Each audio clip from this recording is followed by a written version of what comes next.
Who's ready to be a scumbag?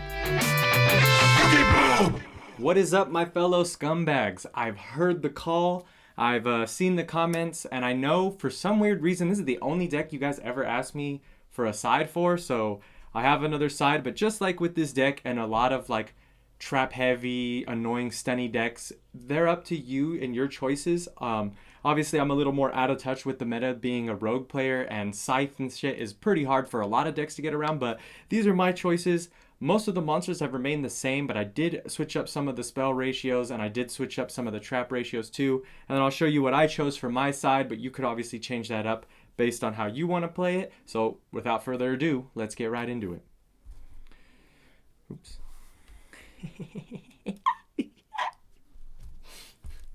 Alright.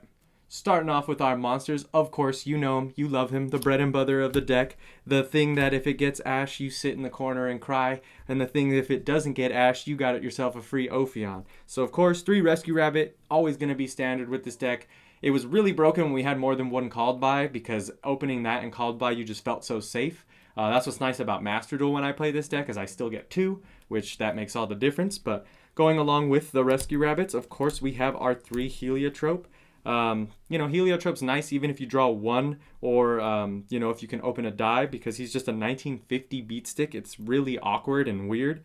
Of course, the best monster in the entire deck, Evilswarm Caster, effects at the turn, so just know he can still go. You still get that summon if he's Veilered and such. He's just amazing. Your Rhoda target. He's what you want to open if you don't open Rabbit. You want him and another Evilswarm monster or some way to draw and hopefully get one. Next, still running the 3 Kyrkion. Kyrkion's more of a late game. Not really late game because you don't really go late game with this deck. I mean, not saying you kill people quick, but it's more so of he's like that recovery guy, needs a little bit of stuff to happen first. Got to have something in the graveyard and such. And then, of course, still the 1 Thunderbird.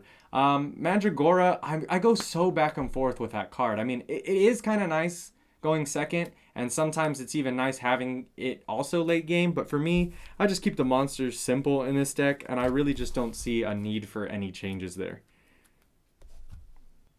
Alright, now we're getting into the spells, which for a lot of decks nowadays are some of the best cards.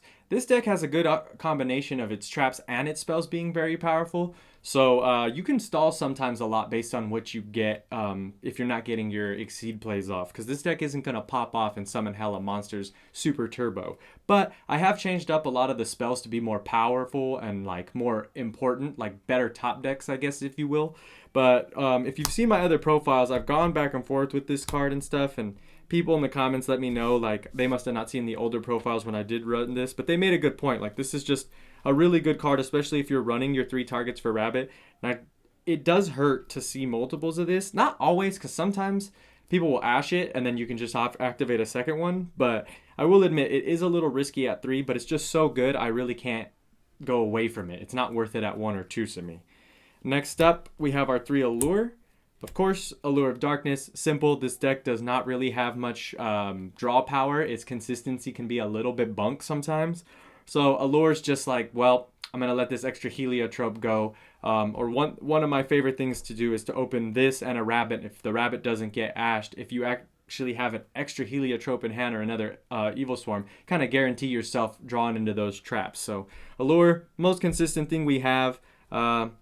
You could, I guess, put like Prosperities or something like that in this deck if you wanted to. Be a little risky. Not really risky, but it would be a little bit weird in this deck, to be honest. So that's up to you. The next spell, if you've seen my profiles, I've never really seen people run this in Evilswarm, and I could be wrong, but I think I'm still the only Evilswarm player out there running this. But Deck Lockdown is amazing. If you don't know what this card does, I love explaining it. Pretty much it's just like Mistake without needing to be set first. Neither player can add cards from the deck to their hand except by drawing them.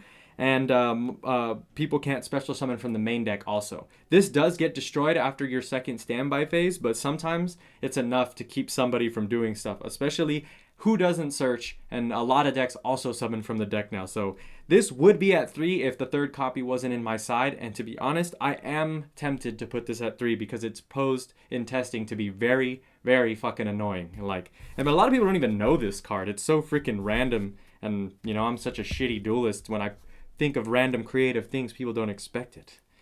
Next up, we have our 2 Infestation Pandemics. I've said this before and I'll say it again. I'm a broken record if you've seen my Evilswarm deck profiles. Don't like it at 1, hate it at 3. Too cloggy at 3, 1 desires it or something, and it's sad. You know, it's just like such free protection. Why would you not have this card? And I don't really like the trap, at least in today's meta. Like, yes, technically the trap makes it so any Evilswarm you have is any Evilswarm, but you have to set it first and then go in a going first deck. I just don't see how that's, you know, makes any sense at all. For the rest of our spells, however, is what I mentioned earlier. I tried to make it so all of our one-ofs were a lot more impactful. I've ran random things in the past, but most of these have the same or things I've brought back. So, of course, what we've always had is the Rhoda. I mean, it's your 4th copy of Caster. Running the one called by again. I've ran it at 1 since it's been at 1. I've not ran it at all since it's been at 1, but I realized even though you're rarely going to open it, opening it with Rabbit, as mentioned before, it's just too great. So the one called by. Couple things that I've always had too is the 1 Monster Reborn, just because you could use extra, like if they happen to have a level 4 in their graveyard or you just need to get something extra. Like, of course, Monster Reborn is amazing. It may be at 1 now, but I still run Desires because just the same reason we run Allure, there's no real good way to add a draw engine in here. I mean, I've tried experimenting with like the level 4 Dangers before and like some other things, but it just changes the deck and doesn't make it an anti-meta Evilswarm deck anymore just because you're trying to draw. Then, of course, I still run and main the 1-Dimensional Fissure. Similar to Deck Lockdown, it's just one of those cards that playing against the right deck, and honestly most decks, this just really screws them up, especially if you can play this first.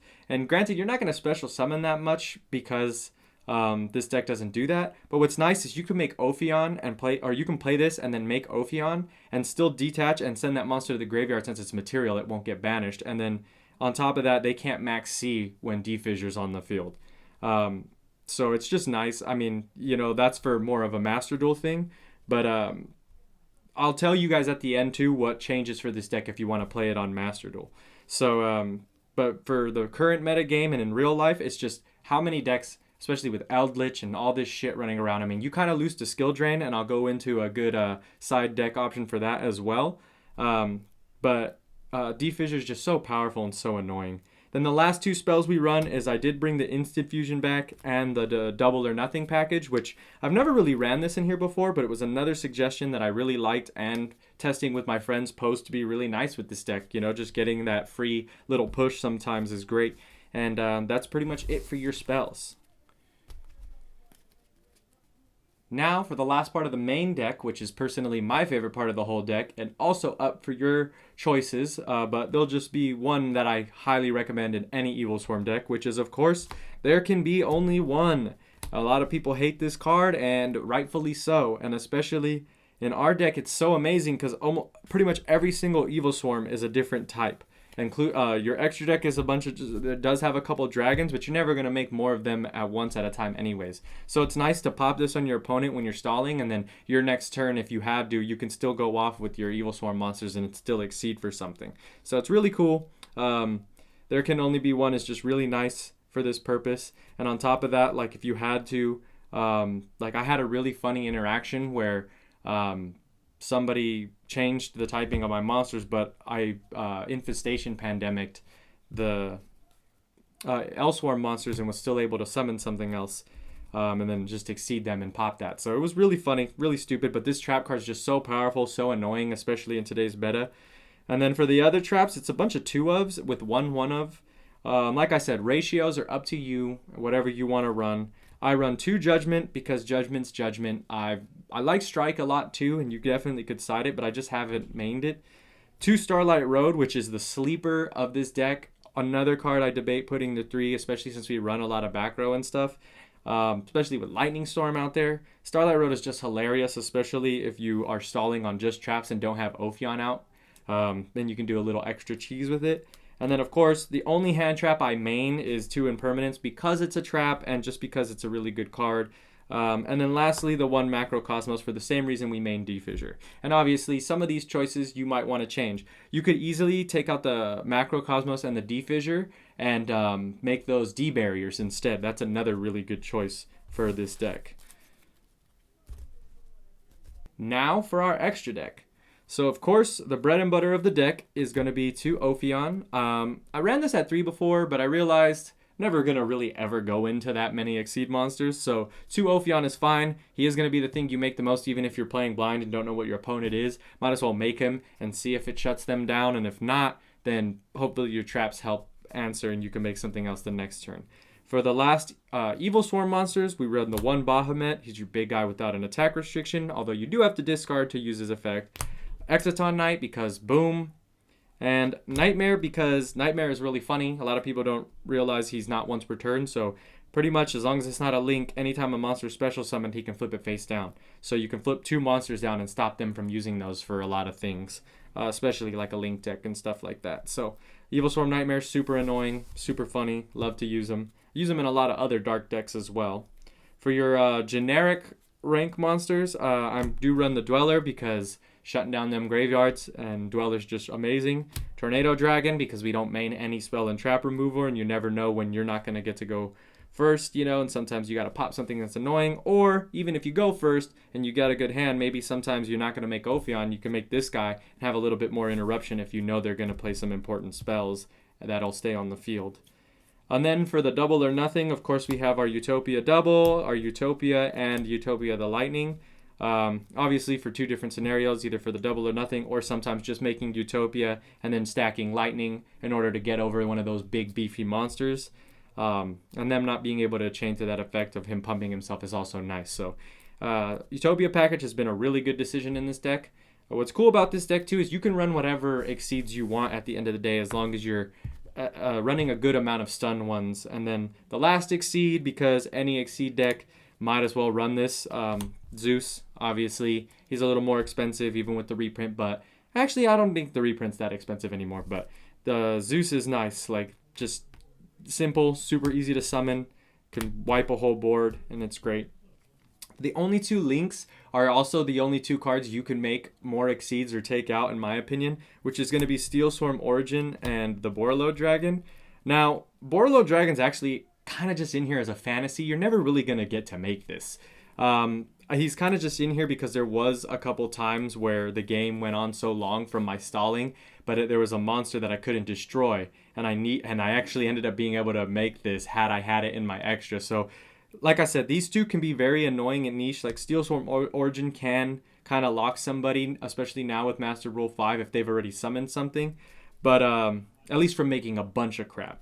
But it's very niche, so if you're gonna run stuff, you could easily make one of these the Dark Charmer. He would probably be a far better Dark Link, especially with DPE running around, even though if you had Ophion out, they're not making DPE, but just saying. So Dark would be a very good suggestion if you find these 2 cards dead, which I'm slowly starting to find, but at the same time, can't think of anything better at the moment. And then your last 2 cards are going to be your Darkfire Dragon for your Instant Fusion. I haven't ran this for a while, but I realized this deck just needs as much free as it can. And obviously paying 1,000 life points isn't free, but you know what I mean. If it doesn't get negated, it's just a free monster on board. You can normal summon something. They're both dark, so there's a little bit of synergy, or you can just make one of your generic rank 4s. And then the last monster of the extra deck is going to be the Stardust Dragon. I know if you have Ophion, you can't summon this, but I can't tell you how many times I open mostly back row and I can't make an Exceed, and I set the Starlight Road and they try to pop my whole back row with, Feather Duster back and all this bull crap. And I can actually summon the Stardust after and then still sit on back row and then eventually have Stardust and Ophion, assuming I don't have TC Boo out on the field. So very niche, very funny, but I like it. It's just something I've done in the past, so it's up to you. And now we move on to our side deck. Side deck, just like the traps, is really up to you. There's just a couple things I would highly recommend, especially because my side's more of a budget side, I guess. But the only other hand traps, since we have the impermanence that I'm running, is I got the 3 Ash. Obviously, there's so many hand traps, and so many of them are good for so many decks. Like, you could put Droll in your side. You can put pretty much whatever you want, honestly. And you could just put a bunch of 2-ofs if you're going to side up all in, if you want to be one of those guys. It's just, Evilswarm's not consistent like other decks going first to really run hella hand traps, Because essentially in this deck, if I were to pump hella hand traps in the main, I would sacrifice certain floodgates, and then on top of that, I'm pretty much just playing with more traps and waiting till I can finally exceed. And at that point, I might as well run like Card of Demise or something. So 3 Ash, and then the better going second hand trap in my opinion is Nibiru. 3 Nibiru. I used to run Sphere Mode before this gangsta came out. You can still go overkill and run some kaijus. I used to run the Dark Kaiju just because he's a good out for annoying monsters and he also synergizes with your allure. But I've just broken it down now to just a couple extra hand traps. So those are the only extra hand traps I side. To make a couple of cards in our deck, 3 ofs, I do side the extra Starlight and the extra deck lockdown. Especially once you find out like you're playing some deck that consistently searches and we don't main Droll. You know, what's nice about this, unlike Droll, is they don't get to search period, versus they gotta get something off first, then you Droll, you know. Obviously a bunch of removal, so 2 Twin Twister and 2 Regeki. If you got it, the big boy bucks, run some Lightning Storms instead. You could also put a Feather Duster in here, which I do have, but you know, this is nice because sometimes Twin Twister helps out with Kirkion. If you open Kirkion in another monster and you have something else, you can discard, banish, add, you know, because you need 2 engraved technically. So it's just a little more niche, plus it pops 2 and you can choose. And then Regeki's Regeki, it's at 3 now. And then the last card I run in my side now, which you might have seen I used to main, and I still kind of want to main, I just don't know what I would swap out, is the Anti-Spell Vagrants. This card is just hilarious because even if you're not playing a spell heavy deck like Sky Strikers or some shit or anything like that, like Anti-Spell is just annoying. Like if you go make Ophion, you set yourself that protection from the Infestation Pandemic, you set a couple other traps, and then you activate Anti-Spell on their turn, like it's pretty hard for them to do shit. Like they're locked out of summoning certain type of monsters. If you have the deck locked down, they can't search or summon from the deck, and then Anti-Spell just makes it so they gotta set those spells before even being able to use them this turn. So Anti-Spell is nice. Some more side cards that I would highly recommend if you do want to change. With Skill Drain running around, especially because it also, I believe it's a dark, so it also synergizes with your allure. I have run Trap Eater in this deck before, and it does work out amazing because if you don't get to go first, or if it's a game 2, Trap Eater would actually be really smart for this side, because if they're running Skill Drain and Eldritch like hella buddy and their mamas are right now, that's a really good card. And then D-Barrier is another trap I would suggest. You'll see those 2 on the screen right here. But yeah, D-Barrier and Trap Eater, they both can really help, because D-Barrier, it just gives you the ability to shut down multiple types of decks. Like, oh shit, I'm playing Pendulums and I didn't side my Anti-Spell, and that's why I also said D-Barrier would be good in the main, is because D-Barrier kind of helps, like, you can't Ritual now, you can't Fusion, you can't Pendulum, whatever, you know. Obviously it doesn't hit links, but that's not really a big problem for us. So that's pretty much it for the deck, guys. I love your suggestions in the comments last time, so please let me know if you're still playing Evilswarm, what you have chosen for your Evilswarm deck. I'm seeing a lot more Evilswarm deck profiles pop up there, and I love it. I love every channel who's making an Evilswarm deck. We all have different ideas, and it's great. So please like, comment, subscribe, follow us on our social medias. Let us know what decks you want to see in the future, and peace out.